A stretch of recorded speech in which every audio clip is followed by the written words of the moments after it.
So ಕೋರ್ಟ್ಗಳಲ್ಲಿ ನಾವು ನೋಡಿದಾಗೆ ಸರ್ಕಾರ versus others ಅಂತ ಬಂದಾಗ ವಿಶೇಷವಾದ ಹೈಕೋರ್ಟ್ ಅಲ್ಲಿ ಸರ್ಕಾರಿ ವಕೀಲರ ಮಾತಿಗೆ ಸಾಮಾನ್ಯವಾಗಿ ಹೆಚ್ಚಿನ ಮಹತ್ವ ಕೊಡ್ತಾರೆ.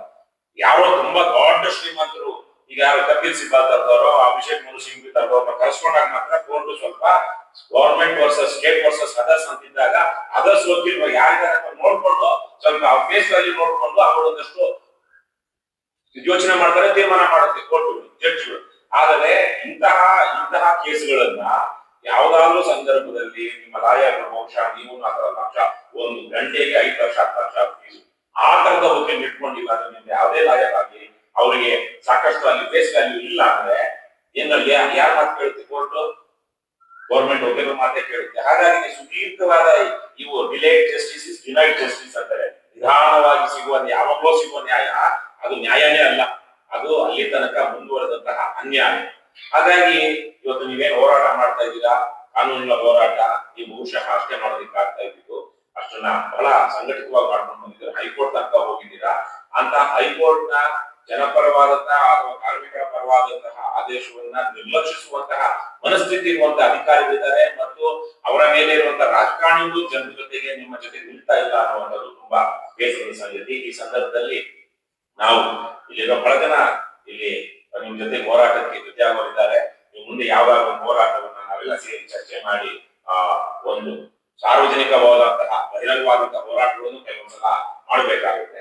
ಒಂದು ಗಾದೆ ಮಾತಿದೆ, ಎಲ್ಲಾ ತಾಯಿಗಳು ಯಾವ ತಾಯಿನೂ ಆಗಿರೋದಿಲ್ಲ, ಏನು ಅತ್ರೆ ಮಾತ್ರ ತಾಯಿನೂ ಕೂಡ ಅತ್ರೇನೆ ಮಗು ಅತ್ರೇನೆ ಹಾಲು ಕೊಡೋದು ಅಂತಿದೆ, ಹಾಗೇನು ಇರೋದಿಲ್ಲ. ಆದ್ರೆ ಅದೊಂದು ಗಾದೆ ತರಕ್ಕೆ ಈಗ ನೀವು ಒಂದಷ್ಟು ಪ್ರತಿಭಟನೆ, ಧರಣಿ ನಿಮ್ಮ ಕೆಲಸಕ್ಕೆ ಅಡ್ಡಿ ಆಗದ ಹಾಗೆ, ಬೇರೆಯವರಿಗೆ ಅನಾನುಕೂಲ ಆಗದ ಹಾಗೆ, ಆದರೆ ಅಧಿಕಾರಿಗಳಿಗೆ ಚುರುಕು ಮುಟ್ಟುವ ಹಾಗೆ ಇವತ್ತು ನಾವು ಬಗೆಹರಿಸಬೇಕು. ಇಲ್ಲಾಂದ್ರೆ ಇದು ಪ್ರಕರಣ ಬೇರೆ ರೀತಿ ಹೋಗುತ್ತೆ. ಇಲ್ಲಿ ಜೂನಲ್ಲೇ ನಾನು ಗೊತ್ತಿರೋ ಹಾಗೆ ನಿಮ್ಮಲ್ಲೊಂದು 20, 30, 40 ಜನ ತೀರ್ಮಾನ ಮಾಡಿದ್ರೆ ಜೂನೇ ನಡೆಯಲ್ಲ ಅಲ್ವಾ? ಒಂದಷ್ಟು ಜನ ಯಾವ್ಯಾವ ಕೆಲವೊಂದು ಪ್ರಮುಖವಾದಂತಹ ಆಯಕಟ್ಟಿನ ಜಾಗದಲ್ಲಿದ್ದು ಪ್ರಾಣಿ ಪಕ್ಷಿಗಳನ್ನ ನೋಡ್ಕೊಳ್ತಿರುವಂತ ಜನ ತೀರ್ಮಾನ ಮಾಡಿದ್ರೆ ಅಲ್ಲಿ ಆವತ್ತು ಆ ಇದಕ್ಕೆ ಬಾಗಿಲು ಹಾಕ್ಬೇಕಾಗುತ್ತೆ. ಎಲ್ರು ಆನೆಗೆ ತಿನ್ಸೋದಿಕ್ಕಾಗಲ್ಲ, ಎಲ್ರು ಹುಲಿ ಸಿಂಹಗಳನ್ನ ಹ್ಯಾಂಡಲ್ ಮಾಡೋದಿಕ್ಕಾಗೋದಿಲ್ಲ. ಬೇರೆ ನೀವೇನ್ ಮಾಡ್ತಾ ಇದ್ದೀರಾ ಅಂತ ಕೆಲಸವನ್ನ ಕೆಲವೊಂದು ಇರುವಂತರ. ಹಾಗಾಗಿ ನೀವು ಒಂದು ಒಗ್ಗಟ್ಟಾಗಿ ನಾವೊಂದು ಎಚ್ಚರಿಕೆ ಕೊಡೋಣ ಸರ್ಕಾರಕ್ಕೆ. ಒಂದು ಟೈಮ್ ಲಿಮಿಟ್ ಅಲ್ಲಿ, ಟೈಮ್ ಫ್ರೇಮ್ ಅಲ್ಲಿ ನೀವು ಇಷ್ಟರಲ್ಲಿ ಇದನ್ನ ತೀರ್ಮಾನ ಮಾಡಿ, ನಾವೇನ್ ಬಂಗಾರ ಕೊಡಿ, ಚಿನ್ನ ಕೊಡಿ, ಅಧಿಕಾರ ಕೊಡಿ ಅಂತ ಹೇಳ್ತಾರೆ. ಏನ್ ಕೊಟ್ಟು ಹೇಳ್ತಿದೀವಿ ನೀವು? ಒಂದು ಬದುಕು ಕೊಡಿ, ಒಂದು ಗೌರವಗನ ಚಂದ ಬದುಕೋದಿಕ್ ಬೇಕಾದಂತಹ ಒಂದು ವ್ಯವಸ್ಥೆ ಮಾಡ್ಕೊಡಿ. ನಮ್ಮನ್ನ ಪರ್ಮನೆಂಟ್ ಅನ್ನೋ ತನಕ ತೀರ್ಮಾನ ಮಾಡಿ, ಅಥವಾ ಸರ್ಕಾರದ ಸೌಲಭ್ಯಗಳು 30 ವರ್ಷ ಪಾಪ ಇವರು 30 ವರ್ಷ ಮಾಡಿ ಕೆಲಸ ಮಾಡಿ ರಿಟೈರ್ಡ್ ಆಗಿದ್ದಾರೆ. ಅವ್ರಿಗೆ ಏನ್ ಸಿಕ್ತು? ಚಿಪ್ಪು ಚೆಂಬು ತರಬೇಕು. ಅವ್ರಿಗೆ ರಿಟೈರ್ಮೆಂಟ್ ಬೆನಿಫಿಟ್ಸ್ ಇಲ್ಲ. ಮತ್ತೆ ಇಷ್ಟು ವರ್ಷ 15,000 20,000 ಕೆಲಸ ಮಾಡುವಾಗ, 15,000 20,000 ತಿಂಗಳು ಬರುವಾಗ ಎಷ್ಟು ದುಡ್ಡಲ್ಲಿ ಅವ್ರಿಗೆ ಪಿ ಎಫ್ ಇದೆ? ನಿಮ್ಗೆ ಎಷ್ಟು ಬಂದ್ಬಿಡುತ್ತೆ? ಎಷ್ಟು ಬಂದ್ಬಿಡುತ್ತೆ ಪಿ ಎಫ್? ಹಾಗಾಗಿ ನಿವೃತ್ತರಾಗುವಂತಹ ಸಂದರ್ಭದಲ್ಲಿರುವಂತವ್ರು ನಿಜಕ್ಕೂ ಅವರು ಬಹಳ, ಆಮೇಲೆ ಇವತ್ತು ಮೊದಲಿನ ಹಾಗಲ್ಲ, 60 ವರ್ಷ ಆದ್ಮೇಲೂ ಜನ ಬದುಕ್ತಾ ಇದ್ದಾರೆ ಜಾಸ್ತಿ. ಮೊದಲಾಗಿ 50-60 ವರ್ಷ ಒಂಥರ ಮುದುಕಾಗ್ಬಿಡ್ತಾ ಇದ್ರು. ಆಮೇಲೆ ಯಾವಾಗ ಬೇಕಾದ್ರೂ ನಮ್ಮ ಪಾರ್ವತಿ ಪತಿ ಅಂತ ದೇವ್ರ ಪಾದ ಸೇರ್ಬಿಡ್ತಾ ಇದ್ರು. ಇವಾಗ 70 ವರ್ಷ 80 ವರ್ಷ ಆದ್ರೂ ಗಟ್ಟಿಮುಟ್ಟಿ ಆಗಿರ್ತಾರೆ. ಇವ್ರು ಇನ್ನೂ 15-20 ವರ್ಷ ನೋಡಿ, ಅವ್ರು 50 ವರ್ಷ ಆಗಿದೆ ಅಂತ ಹೇಳೋದಕ್ಕಾಗುತ್ತಾ? ಅಷ್ಟು ಗಟ್ಟಿಮುಟ್ಟಿ ಆಗಿದ್ದಾರೆ. ಆದ್ರೆ ಅವರು ಇವತ್ತಿನಿಂದ ಅವ್ರ ಬೇರೆ ಉದ್ಯೋಗನೇ ಇಲ್ಲ, ಆದಾಯನೇ ಇಲ್ಲ, ಪೆನ್ಷನ್ ಇಲ್ಲ. ಇದು ಸೋಷಿಯಲ್ ಸೆಕ್ಯೂರಿಟಿ ಇಲ್ಲದಿರುವಂತಹ ದೇಶ ನಮ್ದು. ಈಗ ಅಮೆರಿಕಂತ ದೇಶಗಳಲ್ಲಿ ಬಹಳ ಚೆನ್ನಾಗಿ ರಿಟೈರ್ಡ್ ಆದ್ಮೇಲೆ 20 ವರ್ಷ ಆದ್ಮೇಲೆ ಅವ್ರಿಂದ ಏನೇನು ದುಡ್ಡಿರ್ತಾರೋ ಪಿ ಎಫ್ ತರದ್ದು, ರಿಟೈರ್ಮೆಂಟ್ ಬೆನಿಫಿಟ್ಸ್ ಬರುತ್ತೆ, ಕಾಪಾಡ್ಕೊಳ್ತಾರೆ ಹಿರಿಯರನ್ನ. ನಮ್ಮ ದೇಶದಲ್ಲಿ ಹೊರೆ, ಹಿರಿಯರು ಇವಾಗ ಹೊರೆ ಆಗ್ತಿದ್ದಾರೆ. ಅದಕ್ಕೆ ಈ ತರದ ಪರಿಸ್ಥಿತಿಗಳು ಯಾರಿಗೂ ಬರದೇ ಇರೋದ್ರಲ್ಲಿ ನಾವೆಲ್ಲ ಒಂದು ಪರಿಹಾರಗಳನ್ನ ಹುಡ್ಕೊಳ್ಬೇಕು. ನಮ್ಮದೇ ಸರ್ಕಾರ ಇದು, ಬೇರೆ ಯಾವ್ದೋ ಬ್ರಿಟಿಷ್ ಸರ್ಕಾರ, ಯಾವ್ದೋ ನಾವು ಚಿಕ್ಕದಾಳುಗಳು, ನಾವು ಗುಲಾಮಗಳು, ಇನ್ಯಾರೋ ಬಂದು ಸರ್ವಾಧಿಕಾರಿ ರಾಜ ರಾಣಿ ಇದ್ದಾನೆ ಅಂತಿಲ್ಲ. ಹಾಗಾಗಿ ನಮ್ಮದೇ ಸರ್ಕಾರದ ಜೊತೆ ನಾವು ಒಂದಷ್ಟು ಮಾತುಕತೆ ಆಡ್ಕೊಂಡು ಅವರಿಗೆ ಸರಿಯಾಗಿ ಮನವರಿಕೆ ಮಾಡಿ ಸರ್ಕಾರಗಳು ಎಷ್ಟು ಜವಾಬ್ದಾರಿಯಿಂದ ನಡ್ಕೊಳ್ಬೇಕು, ಮತ್ತೆ ಸರ್ಕಾರ ಕೆಲಸ ಮಾಡ್ತಿರುವಂತ ನೌಕರರನ್ನ ಮಾದರಿಯಾದ ರೀತಿಯಲ್ಲಿ ಬೇರೆ ಕಾರ್ಖಾನೆಗಳಿಗೆ, ಉದ್ಯಮಗಳಿಗೆ ಮಾದರಿ ಆಗುವಂತ ರೀತಿಯಲ್ಲಿ ಅವರು ಸೌಲಭ್ಯಗಳನ್ನ ಮತ್ತು ಸಂಬಳವನ್ನ ಕೊಟ್ಟು ಒಂದು ಮಾದರಿ ನಿರ್ಮಾಣ ಮಾಡಬೇಕು ಅನ್ನೋದನ್ನ ನಾವು ಸರ್ಕಾರಕ್ಕೆ ಕೇಳಬೇಕಾಗಿದೆ. ಆ ನಿಟ್ಟಿನಲ್ಲಿ ಏನ್ ಮುಂದಿನ ಹೋರಾಟಗಳನ್ನ ಮಾಡಬೇಕು ಅಂತಿದ್ದೀರಾ ಅವೆಲ್ಲ ಸೇರಿ ಚರ್ಚೆ ಮಾಡೋಣ. ಅಂತಹ ಒಂದು ಹೋರಾಟವನ್ನ ನಾವು ಒಂದು ಕರೆ ಕೊಡೋಣ, ಒಂದು ಸ್ಟೈಲ್ ಫ್ರೇಮ್ ಹಾಕೋಣ. ನಾವು ನಿಮ್ಗೆ ಇಷ್ಟು ದಿವಸ ಇಂತಹ ಒಂದು ಅವಕಾಶ ಕೊಡ್ಬೇಕು, ನೋಟಿಸ್ ಕೊಡ್ಬೇಕು ಅವ್ರಿಗೆ, ಯಾರಿಗೆ ನಾವು ಒಂದೇ ರಾತ್ರೋರಾತ್ರಿ ಕೆಲವೊಂದು ಹೋರಾಟಗಳನ್ನ ಮಾಡಬಾರ್ದು.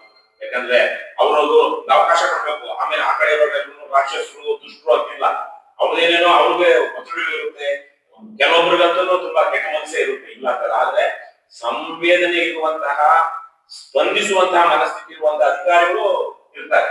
ಹಾಗಾಗಿ ಅವರು ಸ್ವಲ್ಪ ಸಮಯ ಕೇಳ್ತಾರೆ. ಯಾಕಂದ್ರೆ ಒಂದು ಹಂತವಾಗಿ ಹೋಗ್ಬೇಕಾಗುತ್ತೆ. ಸರ್ಕಾರನೇ ಹಲವು ಲೇಯರ್ಗಳಲ್ಲಿ ಇರುವಂತಹದ್ದು.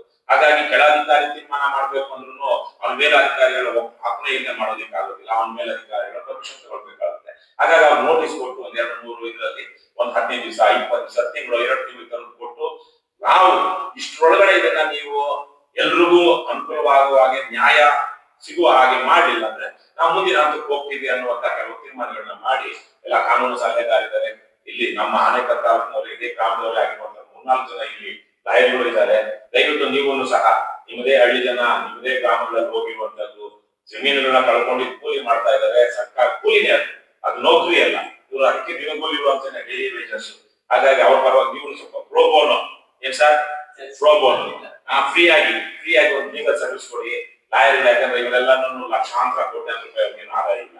ಅವ್ರಿರುವಂತದ್ದು ಆ ಹೆಂಡತಿ ಮಕ್ಕಳು ಸಾಕೋದಕ್ಕೆ, ಮನೆ ಕುಟುಂಬ ನಡೆಸೋದಕ್ಕೆ ಸಾಕಾಗುತ್ತೆ. ಹಾಗಾಗಿ ಎಷ್ಟು ಲಾಯರ್ ಯಾರು ಕೊಟ್ಟಿದಾರೋ ಅಥವಾ ಯಾರು ಕೊಡ್ತಾ ಇದಾರೋ ಗೊತ್ತಿಲ್ಲ. ಹಾಗಾಗಿ ಅವರು ಸಹ ಈಗ ನಮ್ಮ ಹೋರಾಟಗಳಿಗೆ ಅನೇಕ ಜನ ಪ್ರೋಬೋನೋ ನಾವು ಯಾರು ದುಡ್ಡು ಕೊಡ್ತಾ ಇದ್ದಾರೆ. ನಿಮ್ಮಂತವ್ರು ಯಾರೋ ಬಂದೆ ನಾನು ನಡೆಸ್ತೀನಿ ಬನ್ನಿ ಸರ್ ಅಂತ ಅವ್ರು ಹೋಗ್ತಾರೆ, ಇಪೆ ಹಾಕ್ತಾರೆ, ಇನ್ನೊಂದು ಹಾಕ್ತಾರೆ, ಇದು ಮಾಡ್ತಾರೆ, ಏನು ಆಲ್ಬಿನೋ ಮಾಡ್ತಾರೆ.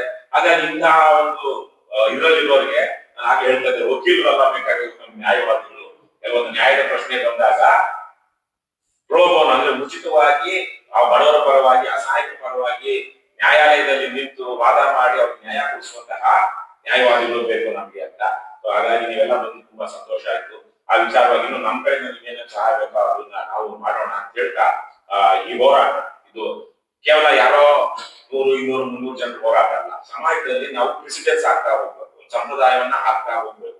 ಅನ್ಯಾಯ ಕಡಿಮೆ ಆಗ್ಬೇಕು, ಅನ್ಯಾಯವನ್ನ ಕಡಿಮೆ ಮಾಡ್ಬೇಕು ಅನ್ನೋದಿದ್ರೆ ನ್ಯಾಯ ಪಡ್ಕೊಳ್ಳುವಂತಹ ದಾರಿಗಳೇನು, ಮತ್ತೆ ಅವ್ರ ನ್ಯಾಯ ಆಗಿದೆ ಅದೇ ನ್ಯಾಯವನ್ನು ನಮಗೂ ಮಾಡಿ ಅಂತ ತೋರಿಸುವಂತಹ ಪೋರ್ಟಲ್ ಅಂದ್ರೆ ನಿಮ್ಗೆ ಗೊತ್ತಿದೆ. ಆ ಪೋರ್ಟಲ್ ಈ ತರ ತೀರ್ಮಾನ ಆಯ್ತು, ಈ ಪೋರ್ಟಲ್ ಈ ತರ ತೀರ್ಮಾನ ಬಂತು, ಎಕ್ಸ್ ವರ್ಸಸ್ ವೈ ಇದ್ದಾಗ ಇಂಥ ಜಡ್ಜ್ಮೆಂಟ್ ಬಂತು, ಹಾಗಾಗಿ please apply the same thing to this case ಅಂತ ನೀವು ಹೇಳ್ತಿರಲ್ವಾ, ದಟ್ ಬಿಕಮ್ಸ್ ದ ಪ್ರೆಸಿಡೆನ್ಸ್.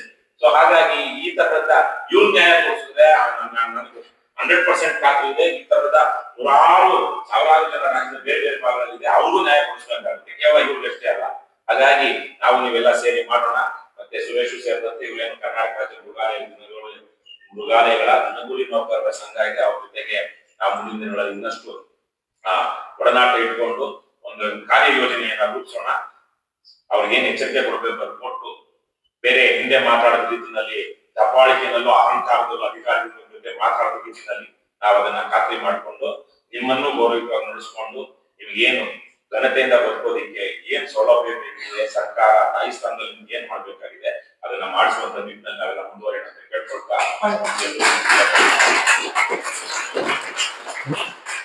ಈ ಒಂದು ಜೊತೆಲಿರ್ತೀವಿ, ಮುಂದಿನ ಹೋರಾಟಗಳನ್ನ ಮುಂದೆ ಬಂದು ನಿಂತ್ಕೊಳ್ತೀವಿ ಅಂತ ಹೇಳ್ತಾ ತುಂಬಾ ಧನ್ಯವಾದಗಳು. ಅದೇ ರೀತಿ ಒಂದು ಕಾರ್ಯಕ್ರಮಕ್ಕೆ ಆಗಮಿಸಿದಂತ ನಮ್ಮ ಮುರಾಜನವರು ಮಾತಾಡಬೇಕಾಗಿ, ಈಗ ನಿಮ್ಗೆ KR ಪಕ್ಷ ಸಾಹೇಬ್ ಹೇಳಿದ್ರು ತಾವು ನ್ಯಾಯವಾದಿ